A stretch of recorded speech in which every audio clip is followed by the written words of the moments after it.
Cav here at the SIG SAUER Academy. Drill of the day is going to be run, shuffle, run. So run, shuffle, run, the way this goes is we've got 4 targets downrange, steel targets. Matched up with those steel targets are 4 cones. The 2 steel targets and cones in the middle are going to be a little close to each other, about 3 yards or so. The way this rolls is at the buzzer, we draw and fire the pistol at the first piece of steel on the far left-hand side.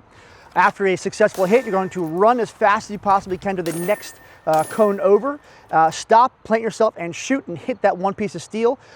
Those 2 pieces of steel and cones are going to be close enough where I don't need to break my good shooting stance to get there. So what I'm going to do is keep my shooting stance, do a little shuffle to that next one, blast that next piece of steel successfully, and then I'm going to have to break my stance because that next cone is going to be a little further away.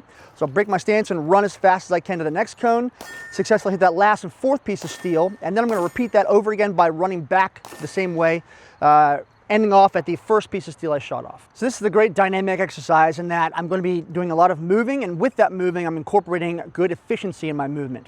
So you're going to notice that when I get to my target, before I actually get there, I'm going to get my sights up on target, my eyes are going to be up ready to go, and I'm getting my pistol up as best as I possibly can.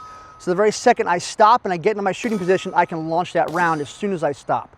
And then I'm going to do that again multiple times.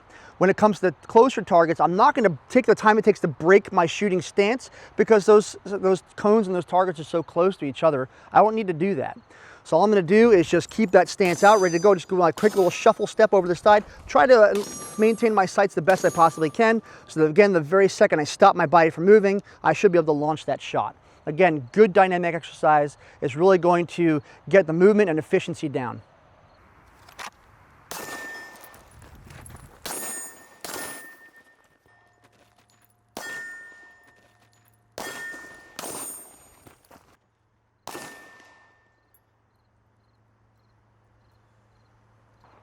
So time on that was 10.81. So if you go through the splits, it'll really show you where the difference is. So my first shot out of the holster was at 1.26, so just over a second and a quarter for that. And then my run from the first cone to the second cone was 1.89. So 1.89 seconds for me to run from the first shot to run to the second cone and bust that second shot. Now here's where you see the difference here. I didn't have to take my gun off target, so I kind of kept it on target and did a little shuffle step with that. That was a 0.92, so under a second from one cone to the other cone, successful shots on those. And then again, I had to run a little bit, so that last cone, number 4, well, it took me about 2.12 seconds to get there, bust that shot, come back, and again it was 1.8. So again, really short because that short shuffle step was 0.87 for that, and then the last one, the run, took me about 1.95. So with a shot timer here, it can really just show you the significance and the difference, the efficiency, if you will, of keeping your gun on target the best you possibly can while doing little movements if that's possible. Now obviously if you have to run long distances, I'm going to break the gun from my shooting stance so I can run more efficiently with that thing. But hopefully this shows some neat stuff, and give it a try, see what you think.